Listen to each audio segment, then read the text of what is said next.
Hello everyone, this is Leon Vanguard from Vanguard Smithing, and today I'm going to talk about how to make your pieces pop with some integral flaring and rolling your edges.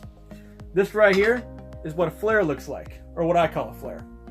Now what this does is, this brings the edge of the piece away from your skin and whatever leather or whatever you're backing behind it, and makes the piece more comfortable. So when I put this on my wrist, instead of grinding into that right here, instead of grinding in to even what would be a soft edge, it's still gonna hurt more and be more uncomfortable than if you have that rolled edge. Now, if you see here, as I'm pulling my wrist toward it, I'm actually making contact with this rim versus this rim. It's more comfortable, and I think it looks much better when you finish a piece with a flare. The more advanced version of a flare looks like this. A lot more comfortable and doesn't even require any leather, any backing, because of this right here. This is what's known as a rolled edge. And if you look right here, comparatively, it's around twice the thickness, and it just looks more finished. I mean, look at this again, compared to this. They both look really good, but this one just looks like a more completed, more professional piece. And when this is against the wrist,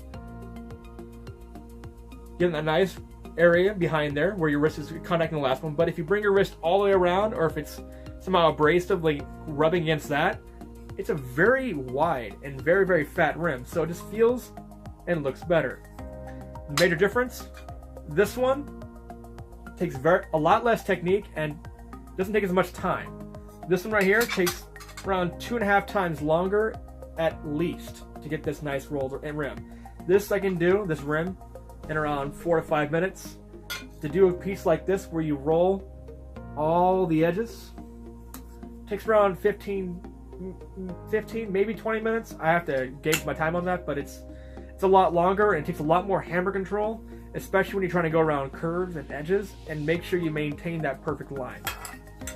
The other major difference is, as you can see right here, if you hit your piece up against something, you might get a little nick, and that nick can be very uncomfortable and kind of scratchy. But if you had the rolled edge, to scratch and cut into that is much more difficult.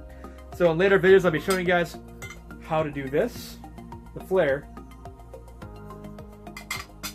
and how to do this, the rolled edge. Thank you for watching, guys, today. If you liked the video, please subscribe, and if you want to support my channel, just check the link in the description. And please, please, please, if you have any questions or comments, please put them down below, because I really like answering questions, and this is becoming a lost art, and I want to just help spread it around and get everyone out there making armor. Have a nice night.